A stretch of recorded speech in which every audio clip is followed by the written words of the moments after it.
कई दिनों से समंदर में भटक रहे सैनिकों की नजर अचानक एक अजीब से नजारे पर पड़ती है। उनके ठीक सामने एक बर्फीला पहाड़ यानी आइसबर्ग खड़ा था। ये देखकर सब हैरान और उत्सुक हो गए, क्योंकि जिस रास्ते पर वो थे वहां कभी किसी आइसबर्ग का कोई रिकॉर्ड नहीं था। अब वो एक मुश्किल में फंस गए थे। हालांकि आइसबर्ग के पास कोई अनजाना खतरा हो सकता था, लेकिन इतने लंबे समय से भटकने की वजह से उनका सारा खाना पानी खत्म हो चुका था। हालात ऐसे थे कि ज्यादा सोचने का वक्त ही नहीं था। कुछ खाने पीने का सामान खोजने की उम्मीद में वे अपनी पनडुब्बी को आइसबर्ग के पास ले गए, लेकिन वहां जाकर पता चला कि रुकने की कोई जगह ही नहीं थी और उस द्वीप पर जीवन का कोई नामो निशान भी नहीं था। तभी एक सैनिक ने देखा कि जो पानी उन्होंने ऊपर खींचा है वो गर्म है, और तो और वो पानी मीठा था। इससे उन्हें यकीन हो गया कि पास में ही कोई नदी जरूर है जो समंदर में मिलती है। जैसा उन्होंने सोचा था वैसा ही हुआ। थोड़ी दूर पर एक भूमिगत नदी थी। उन्हें विश्वास था कि नदी के साथ साथ आगे बढ़ने पर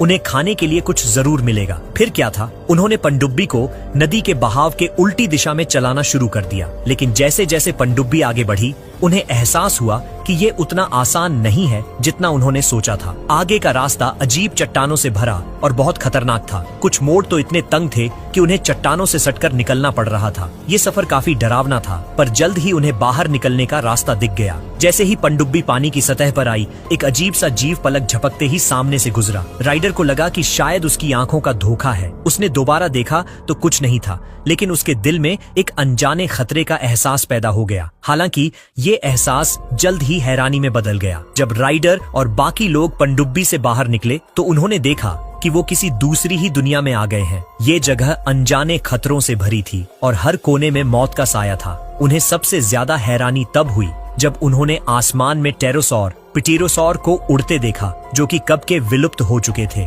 वहीं दूर एक डिप्लोडोकस आराम से पानी पी रहा था। ये देखकर हर कोई दंग रह गया। उन्हें यकीन नहीं हो रहा था कि प्रागैतिहासिक जीव यहाँ कैसे हो सकते हैं। होश में आने पर उन्हें समझ आया कि यहाँ ज्यादा देर रुकना ठीक नहीं है। वो तो सिर्फ खाना ढूंढने आए थे, किसी का शिकार बनने नहीं। लेकिन शायद अब बहुत देर हो चुकी थी। एक डायनासोर सीधा राइडर की तरफ झपटा। गनीमत थी कि एक साथी ने उसे वक्त पर बंदूक थमा दी।